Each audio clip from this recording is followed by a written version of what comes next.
ज्या उद्घाटनासाठी आलात आणि खत वाटप सुद्धा कार्यक्रम आहे, काय सांगाल? सिद्धेश ब्रिजच्या मोफत खत वाटपाच्या कार्यक्रमाला मी आता या ठिकाणी उपस्थित होतो. अतिशय चांगल्या पद्धतीनं तो दरवर्षी कार्यक्रम करत असतो. 2000 शेतकऱ्यांपर्यंत पोहोचत असतो आणि आपल्या सहकार्याची ताकद आपणच उपस्थित राहून वाढवायची असते आणि म्हणून त्याच भावनेने या कार्यक्रमाला मी उपस्थित आहे. साहेब, जर आपण राज्यामध्ये आता बघितलं तर मराठी भाषेचा हिंदी सक्ती विरोधाची आता आंदोलनं वगैरे सुरू आहेत.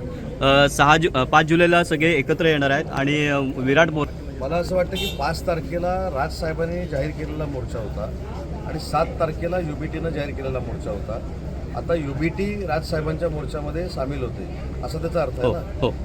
पण या मोर्चामध्ये सामील होत असताना तुम्ही जो सक्ती हा शब्दप्रयोग या ठिकाणी केला, हिंदीची कुठेही सक्ती केलेली नाही, हिंदी कुठेही अनिवार्य केलेलं नाही, हे मला पुन्हा एकदा सरकारच्या माध्यमातून इथं सांगायचं आहे. आणि दुसरी महत्त्वाची गोष्ट सांगायची आहे की हिंदी सक्ती हा शब्द कुठनं आला हे काल देखील मी सांगितलेलं आहे. हिंदी सक्ती हा शब्द डॉक्टर माशेलकर साहेबांची जी समिती होती, जी फेब्रुवारीमध्ये 22ला ज्याचा अहवाल सबमिट झाला, त्याचवेळी उद्धव बाळासाहेब ठाकरे शिवसेनेचे पक्षप्रमुख हे राज्याचे मुख्यमंत्री होते, त्यांनी हा शब्द स्वीकारला आहे. त्यांनी हिंदी सक्ती केली, हा जो अहवाल होता तो स्वीकारलेला आहे आणि तीच लोक आज राजसाहेबांची गर्दी जमणार आहे म्हणून तिथं सहभागी होत आहेत. मला असं वाटतं की त्यांचा लोकशाहीतला भाग आहे, कोणी कोणाबरोबर जायचं, परंतु हिंदीची सक्ती करावी हा जो निर्णय झाला त्यावेळी मुख्यमंत्री UBTचे पक्षप्रमुख उद्धवजी ठाकरेच होते.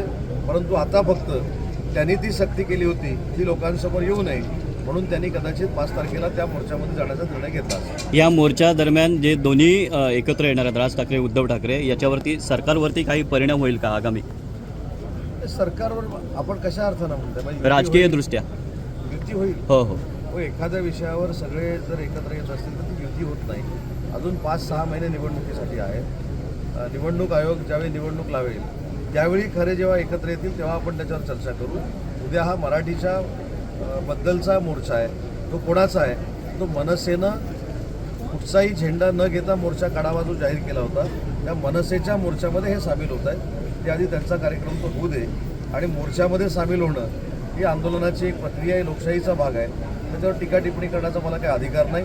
पण ज्या लोकांनी हिंदीचा सक्तीचा अहवाल स्वीकारला तेच आज हिंदीला विरोध करत आहेत. तरी देखील आमची भूमिका आहे की हिंदी ही महाराष्ट्रामध्ये सक्तीची नाही, ती अनिवार्य केलेली नाही.